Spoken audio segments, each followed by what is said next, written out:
ক্রিকেটের যে ফরম্যাটে বাংলাদেশ সবচেয়ে নাজুক সেই টি-20তেই এলো দারুণ সাফল্য। টি-20 বিশ্বকাপের 2টি শিরোপাধারী ওয়েস্ট ইন্ডিজকে তাদের মাটিতেই হারালো টিম টাইগার্স। 20 ডিসেম্বর কিংসটাউনে সিরিজের তৃতীয় ও শেষ টি-20তে ক্যারিবীয়দের 80 রানের ব্যবধানে হারিয়ে হোয়াইট ওয়াশ মিশন পূর্ণ করেছে লিটন দাসের দল। বিদেশের মাটিতে 12 বছর পর প্রতিপক্ষকে হোয়াইট ওয়াশ করার স্বাদ পেল তারা। সবশেষ 2012 সালে বেলফাস্টে আয়ারল্যান্ডকে হোয়াইট ওয়াশ করে বাংলাদেশ।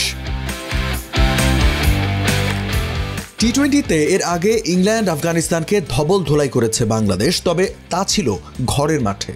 এবার ওয়েস্ট ইন্ডিজের বিপক্ষে তাদের মাঠেই কঠিন কাজটা করল লিটনের দল। উইন্ডিজদের বিপক্ষে তৃতীয় টি-20তে 41 বলে 72 রানের বিধ্বংসী ইনিংস খেলেছেন জাকের আলী অনিক। এর উপর ভর করে স্বাগতিকদের 190 রানের টার্গেট দেয় বাংলাদেশ।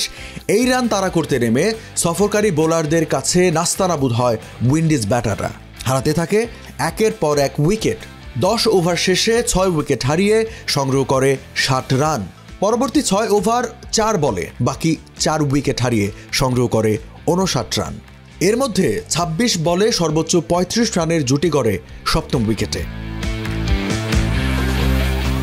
তৃতীয় টি-20তে ম্যান অব দ্য ম্যাচ হয়েছেন জাকের আলী অনিক, আর সিরিজে সর্বোচ্চ 8 উইকেট শিকার এবং 37 রান সংগ্রহের মাধ্যমে ম্যান অব দ্য সিরিজ হয়েছেন শেখ মেহেদী হাসান।